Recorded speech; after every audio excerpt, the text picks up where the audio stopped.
I'm going to.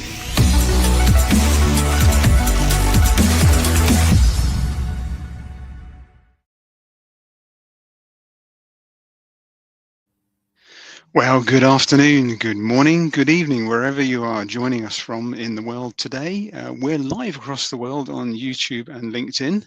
This is the Situation Now panel, if you like. So we've got Justin and Rob with myself as well. This is our very first Situation Now here at EcoOnline.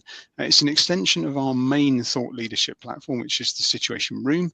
And what we're going to be talking about is 3 topics that caught our eye in the current news cycle, if you like. So the panel members I've got with me, I've got Rob Leach, who's our Principal Product Director here at EcoOnline. I've got Justin Ibbs, who is our VP of Global Solutions Consulting. And I'm David Picton. I'm the Senior VP of Safety and Sustainability. So we're going to cover 3 topics in 15 minutes with quite a tight review, just picking out a few of the key points that struck us in these safety and sustainability topics. And we'll try and leave you with a takeaway for each of those topics as well. We're going to look at today, we're going to look at the crisis management, certainly in the context of the Middle East at the moment. We're going to be looking at safe and sustainable by design, and we're going to be looking at the use of AI in safety and sustainability. So that's it. Let's dive straight in and see what we've got for you today. So topic 1, the crisis management in the current international context. Now, firstly, of course, our thoughts absolutely are with anyone and any businesses or organizations who are affected by the dreadful situation that we're seeing in the Middle East, and we ensure everybody is as safe as they can be, hopefully. But in that context, it does give us an opportunity to consider crisis management and emergency response, because that is something we do a lot of here at EcoOnline, and we're working with customers across the world in all sorts of different contexts. So when you consider enhanced security threats, the speed of change, if you like, the challenges for aviation as a particular industry, disruption and contingency planning, we are seeing and learning and hearing from the customers we talk to that this is perhaps a need to rehearse and check contingency plans, particularly ensuring that they're fit for purpose. So given that crisis and emergency response are key areas for a lot of industries, I wanted to ask Rob first, really, his thoughts perhaps on that context. Yeah, David, thank you. Great to be here.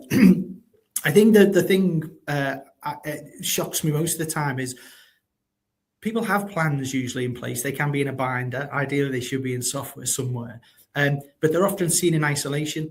And I think sometimes, as we've seen that, unfolding over the other side of the world for us, it often sets things in motion that become a disaster further down the line. So in essence, there's a crisis within a crisis. Even if it's local, a small problem can unfold other problems. Possibly were blind spots in your planning and your scenario planning for that crisis. My background originally was specialty chemicals, and I remember a shipload of sulfuric acid coming in and being stuck at the dock for a week caused a crisis, which we had a plan for, to truckload other sulfuric acid in. And then we had a ship full of sulfuric acid that we didn't know what to do with. And all of a sudden, a crisis had appeared out of the middle of another crisis we thought we could deal with. And I think that's a thing, what's been set in motion sometimes seems light years away, but actually are your plans, if you looked at your plans to see that, what's been set in motion inside of the world could actually cause some problem. I think resilience is always planned, isn't it? It's not done in the moment. So you need to think of these things and look for those blind spots, really, David, I think. Yeah, brilliant. Thanks, Rob. That's really helpful. Justin, can I just turn to you, same topic, really? What does this jump out for you when you reflect on the current crisis management situation? Yeah, thanks, David. First of all, great to be here on this first one as well, so thank you. I'd echo a lot of what Rob said there. I think, sadly, there's a reality to the world at the moment. These sorts of events seem to be a little bit like the way of the world now.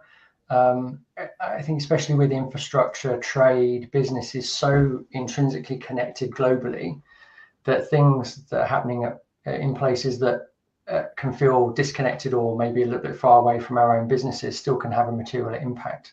So similarly, my background in the past, I was in banking. So, a lot of organizations today, I'm still seeing need to make that shift away from what I saw in the 90s, for example, where a crisis plan or a disaster recovery plan was a paper-based folder for each single site in isolation, in a room full of dusty old computers that we go in and update maybe a maximum of once a year to check they're still switched on.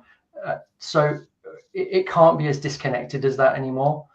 I think as well, we often think about the impacts of these kind of events around things like aviation and energy, because they're the things that have the immediate impact on us as individuals and on us at home. But when we think about crisis readiness, the knock-on effect can be much broader. If I take a simple example, I'm a big fan of Formula One, and they recently cancelled their next 2 events as a result of what's happening in the Middle East. In a way, for them, the timing was fortunate, if you can say that. They're just facing $100 million hole in their revenue now from cancelling those. But if we imagine if that situation in the Middle East had happened just a few weeks later, they could have been mid-event with people there from their business, with materials in place, caught between locations, the public in locations, and massive exposure there. How would they have handled it? Would they have been prepared for that? Let's hope it wouldn't have been paper-based and in a folder in a cupboard somewhere. And then those complex Middle East issues aside, if I think back to the JLR cyber attack as a good example, the knock-on effect of that on the 5,000 businesses in the supply chain, aside from the reputational damage for JLR, huge. So this is something that is critical for businesses to have a plan around and a streamlined way to manage a crisis effectively. And it happens everywhere to differing degrees all the time. I flew back from Edinburgh last night, a leading national chemist chain I popped into. I had to pay cash for my sandwich because there was a sign hastily labelled on their partially closed shutters outside saying our card machines are down across the whole country for the entirety of our business. No real clarity from the staff there. They all seemed at a bit of a loss, no timelines. Again, a minor incident, but nonetheless, how are we dealing with all of these things as they arise? Yeah. Okay, thanks, Stu. So perhaps the takeaway from this is to make sure that you have a plan, you've dusted it off, you've checked it and rehearsed it really and tested it to make sure how connected that is with today's modern risks, I think. Okay, thank you. Right, the first topic. The second one we wanted to dive into is safe and sustainable by design, because today there's a major conference in Brussels in the European Union where they're kickstarting some work on the chemical innovation and substitution, this idea of putting safe and sustainable by design thinking and recommendations to help businesses identify safer alternatives to hazardous substances. It's another area we deal with a lot here at EcoOnline with a lot of our chemical management solutions as well. And it reminds me of the work we did last year in the Situation Room. If you want to go and find out more about PFAS, forever chemicals, that was work we did last September, and the article's there still in the September on LinkedIn, so you can see what we were talking about then. This idea of the difficulty of achieving agreement, if you like, on such a complex topic as hazardous substances. So, Justin, just to stay with you as well, if I could, what are your thoughts on safe and sustainable by design and how that can perhaps be considered by business today? Yeah, so I'll confess I'm only partway through reading the revised framework. There's some diagrams in there, which is definitely helping me wade through that. But I think, again, for me, it ties into the last topic that we were just talking about. There is now a very important section in there around socio-economic sustainability. That, interestingly, when you read the commentary in there, that's expanded greatly in the last 4 years since the last publication of the framework came out. And in there, again, we're talking there about risk of supply chain disruptions, water scarcity. There was a BBC website news report about that consideration for the Middle East, sadly, as well. Trade risks, tariffs, that's top of mind. Weather events, also top of mind. These are all, again, things that need to be taken into consideration. It's important we look at the safe and sustainable design core elements, but also there's a broader picture there that these risks do need to be factored in on top of the core elements of safety, environmental sustainability, and the important ethical factors around workforce protection, exposure, those sorts of things. Thanks, Justin. Yeah, and Rob, before I turn to you, I think it's important to note that not all areas of the world are following the same pattern as well. Some areas are rolling back provisions and regulations at the same time as other parts are trying to move it forward. Rob, what does that sort of tell you or spark off for you in your mind about this topic?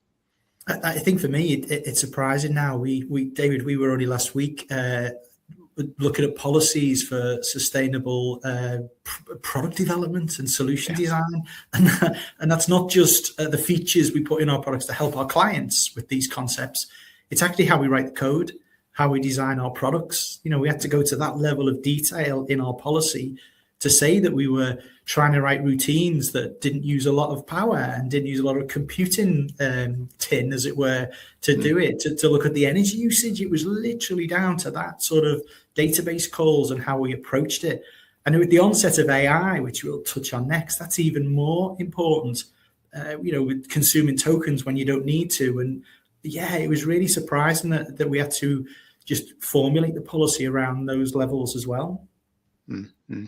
Yeah, as you say, and I think a lot of it is driven by the idea of being safe and sustainable. That's driven by consumer requirements as well. But there's a lot of confusion emerging, I think, around the world, and we could end up with different sites of the same organization perhaps being subject to different rules, different strategies, and different approaches to what we mean as safe and sustainable by design, which in reality should be a baseline expectation, I think, for the kind of products and services we're consuming. Yeah. Okay, well, that brings us quite neatly, I think, Rob, onto AI as well, because of course, no examination of current topics would be complete without some kind of comment around AI as well. So if I could sort of turn to you first, I think my takeaway from the week when I was looking at a piece that I was working on said AI may contain mistakes, and I think it was that sort of get out clause really. But it reminded me that you have to beware the easy gains and sort of siren song of AI really, and looking back on work we've done over the last year or so in conversations we've had, what comes to mind when you think about the use of AI in safety and sustainability?